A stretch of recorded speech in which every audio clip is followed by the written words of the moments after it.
नमस्कार। आज हम कक्षा 8 ओस के मोती के पाठ 11 चांदी का जूता पढ़ेंगे। तो ये शीर्षक चांदी का जूता, ये कैसा शीर्षक है कि ये एक कहानी है जो कि जूते की है और वो चांदी का है। बस इतना? जूते के ऊपर कोई कहानी लिखी है, ये ही शीर्षक है? नहीं, ये एक व्यंग्यपरक कहानी है, यानी कि एक सार्केज्म स्टोरी है। तो इसको बाल शौरी रेड्डी ने लिखा है। इस कहानी को पढ़ने के पूर्व हम इसको संक्षेप में जरा हम समझ लेते हैं।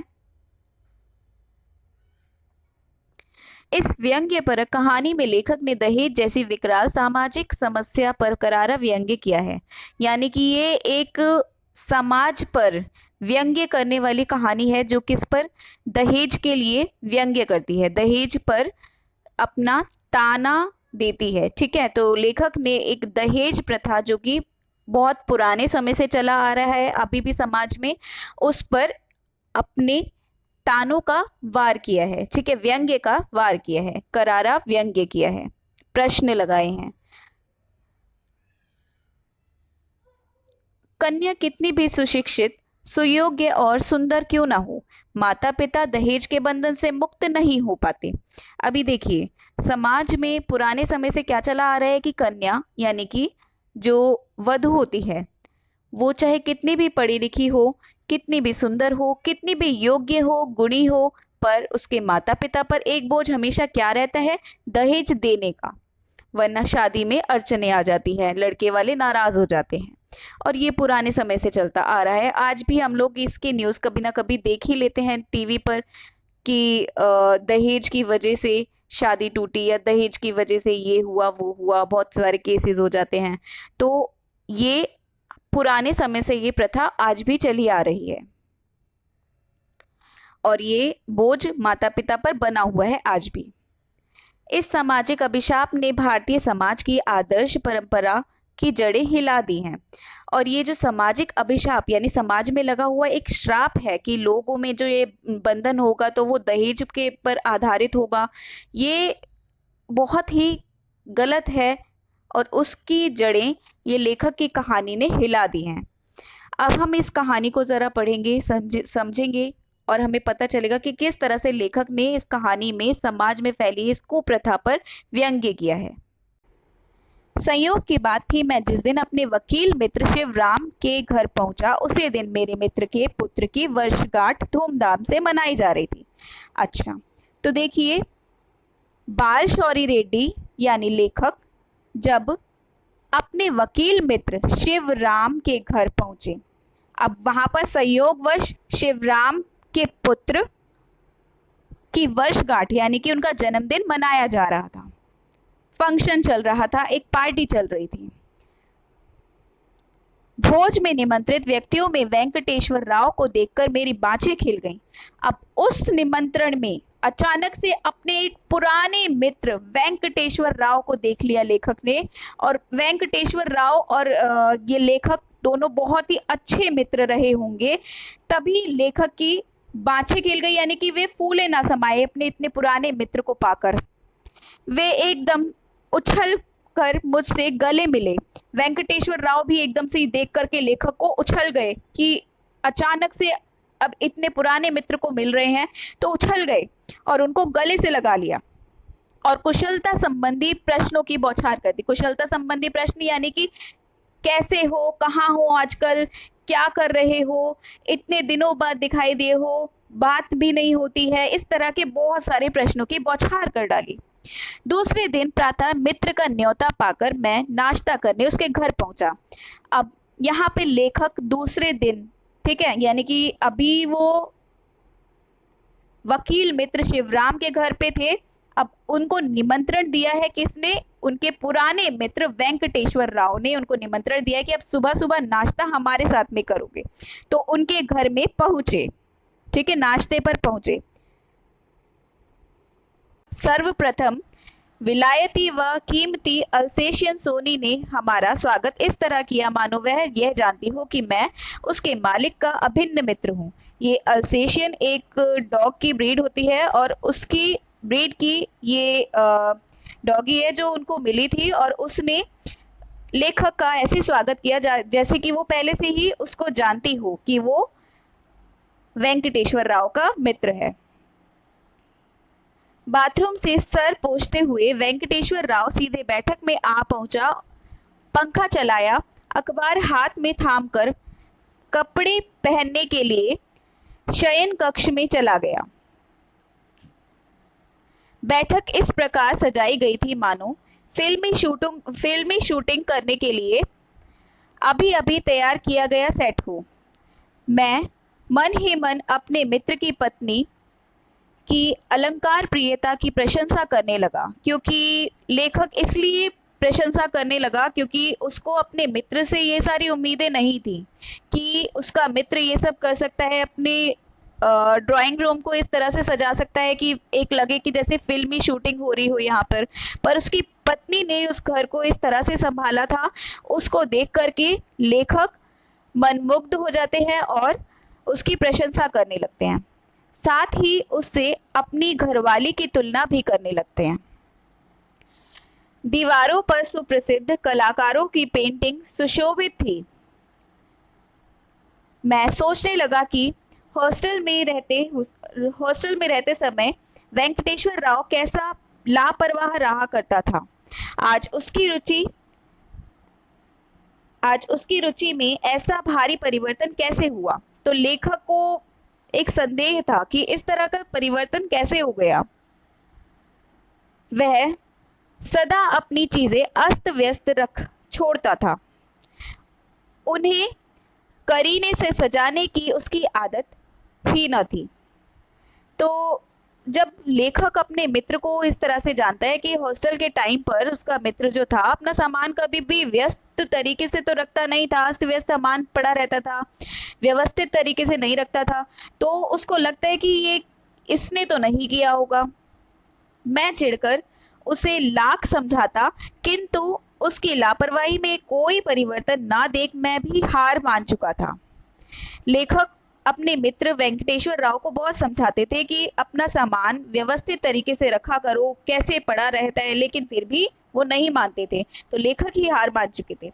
कभी कभी कहा करता था, यार तुम्हारी घरवाली ही शायद तुम्हें बदल सकेगी, और ये बात भी कह देते थे लेखक। अचानक मुझे स्मरण हो आया कि वेंकटेश्वर राव में तो कोई परिवर्तन ना हुआ होगा, यह उसकी श्रीमती रमा सुरुचि का परिचय है। वाह, रमा तो सौंदर्य की आराधिका होगी। यानी ये रमा जो वेंकटेश्वर राव की पत्नी है, ये सारा का सारा उनका किया धरा होगा।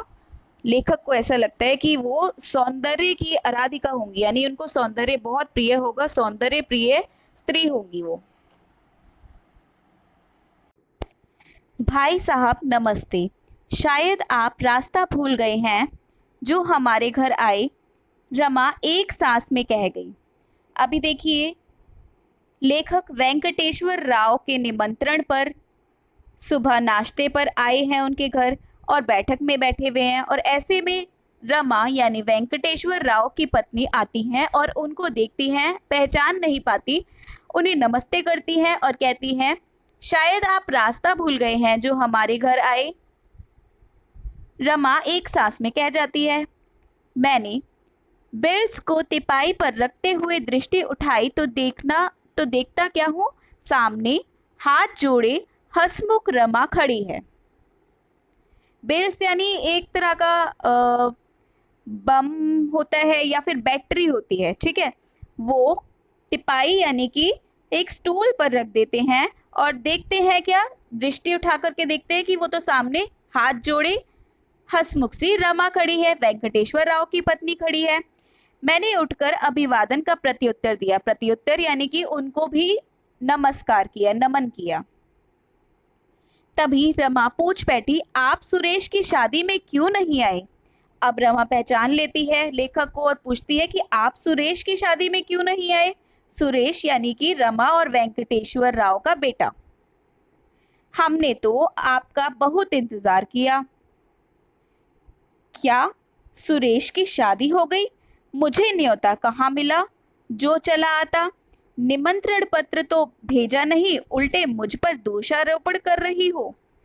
अब लेखक लेखक अपने मित्र वेंकटेश्वर राव की पत्नी रमा से कहते हैं कि सुरेश की शादी भी हो गई और मुझे तो बताया ही नहीं, निमंत्रण तो दिया नहीं और ऊपर से मुझ पर ही दोष लगा रही हो। यानी ये तो वो बात हो गई, वाह उल्टा चोर कोतवाल को डांटे। आप क्या कह रहे हैं? हमने तो पहली किश्त में ही कार्ड आपके नाम पोस्ट कर दिया था। रमा कहती है कि ये क्या कह रहे हो, हमने तो आपको जो कार्ड था, शादी का निमंत्रण कार्ड जो था, वो पहली किश्त में ही आपको पोस्ट कर दिया था। हो सकता है रमा जी, पर मुझे मिलता तब ना मैं आता। सच कह रहा हूं, मेरे नाम कोई निमंत्रण नहीं आया। मैंने अपनी तरफ से पूरी सफाई देने की कोशिश की। लेखक अपनी बात भी कहते हैं रमा से कि नहीं नहीं, मुझे तो कोई कार्ड मिला नहीं निमंत्रण का, अगर पत्र मिलता तो मैं अवश्य आता, पर मुझ तक नहीं पहुंचा। शायद रमा के तर्क के सामने मैं हार बैठता, तभी वेंकटेश्वर राव ने प्रवेश करके मेरी रक्षा की। अब वेंकटेश्वर राव आ जाते हैं इतने में, जब रमा लेखक से बात कर रही होती है और वेंकटेश्वर राव आकर के लेखक को बचा लेते हैं, क्योंकि रमा के तर्क के आगे लेखक हार रहे थे। रमा नाश्ते का प्रबंध करने भीतर चली गई। थोड़ी देर बाद भीतर से बुलावा आया। भोजनालय में गुड़िया जैसी सुंदर कन्या तश्तरी में मिठाइयां सजा रही थी। गुड़िया जैसी सुंदर कन्या, ये शायद कौन है? अभी सुरेश की शादी की बात हुई थी, तो शायद सुरेश की ही पत्नी होगी। वेंकटेश्वर राव ने अपनी बहू का परिचय कराया। यह सीमा मेरी पुत्र वधू, जानते हो, इसने एमए प्रथम श्रेणी में किया है, विश्वविद्यालय भर में यह प्रथम आई है। तो उसकी जो सुंदर सी गुड़िया जैसी एक कन्या दिखाई दी थी लेखक को, वो बहुत ही होनहार भी थी, बहुत ही समझदार भी थी। उसकी तारीफ करते हुए वेंकटेश्वर राव लेखक को बताते हैं कि इसने एमए प्रथम श्रेणी में किया है और प्रथम आई है ये विश्वविद्यालय में, यानी कि बहुत इंटेलिजेंट रही होगी। इसे स्वर्ण पदक भी प्राप्त हुआ है। फिर राव ने अपनी पुत्रवधू से कहा, बेटी चाचा को जरा पदक तो दिखलाओ, यानी कि वो गोल्ड मेडल जो उसको मिला है प्रथम श्रेणी पाने के लिए, वो लेखक को दिखाओ। सीमा को शायद पदक दिखलाना पसंद ना था। वह सर झुकाए चाय के प्याले मेज पर लगा रही थी। तो सीमा से जब वेंकटेश्वर राव ने कहा कि वो जरा स्वर्ण पदक अपने चाचा को दिखाओ, तो उनको शायद वो सही नहीं लगा सीमा को, क्योंकि वो दिखावा ज़्यादा पसंद नहीं करती थी, शायद उसका ये नेचर रहा होगा, इसलिए उसको अच्छा नहीं लगा और उसने सर झुकाया, हाँ का इशारा किया और मेज पर चाय लगाने लग गई। ठीक है, प्यालों में चाय को भरने लग गई। रमा दौड़कर बैठक में आई। अब ऐसे में यहाँ पर दिखावे वाली है लेखक के मित्र वेंकटेश्वर राव की पत्नी रमा। वो दौड़ करके आई बैठक में, अलमारी से पदक लाकर उसने मेरे हाथ में थमा दिया, यानी कि अलमारी से उसने खुद ही अपनी बहू सीमा का स्वर्ण पदक निकाला और लेखक के हाथ में थमा दिया और कहा, भैया हमारी बिरादरी में आज तक किसी ने स्वर्ण पदक प्राप्त नहीं किया। अपनी सीमा पर मुझे गर्व है, अपनी सीमा पर हमें गर्व है। और कहती है, रमा कहती है लेखक से कि हमारी बिरादरी में आज तक किसी को ये स्वर्ण पदक प्राप्त नहीं हुआ और हमें अपनी बहू पर बहुत गर्व है, इसीलिए यह रात दिन पढ़ती है, पीएचडी भी कर रही है। कहती है मैं डीलिट भी करूंगी। डीलिट पीएचडी से भी ऊपर की पढ़ाई होती है और पीएचडी जो कर लेते हैं उनके नाम के आगे डॉक्टर लग जाता है। तो ये सीमा डॉक्टर उसका नाम के आगे लग चुका है एक तरह से। अभी पढ़ाई कर रही है, पूरी नहीं हुई है, पर जैसे ही उसकी पढ़ाई ये डॉक्टर की ये पीएचडी पूरी होती है तो उसके नाम के साथ में डॉक्टर भी लग जाता है। ठीक है, और डीलिट भी करने की बात कर रही है। मुझे डर है कि रात दिन जागने पर बहू की तबीयत कहीं बिगड़ ना जाए। रमा को बड़ी चिंता हो रही है अपनी बहू सीमा की। कहती है कि मुझे डर है कि रात दिन पढ़ने पर बहू की तबीयत बिगड़ ना जाए। मैं लाख समझाती हूँ कि बहू तुम आराम करो, लेकिन हमारी बात सुनती नहीं। और रमा बहू की तारीफ करते हुए कहती है कि मैं इतना समझाती हूँ कि थोड़ा आराम भी कर लिया करे, लेकिन बात ही नहीं सुनती है। रसोई बनाती है, खाना परोसती है, ससुर की सेवा करती है, साथ ही कॉलेज में पढ़ाती भी है। और तारीफ करते हुए बताती है कि सीमा क्या क्या काम करती है। रसोई में खाना बनाती है, खाना परोसती है, ससुर की सेवा करती है और कॉलेज में पढ़ाती भी है, पढ़ाने भी जाती है।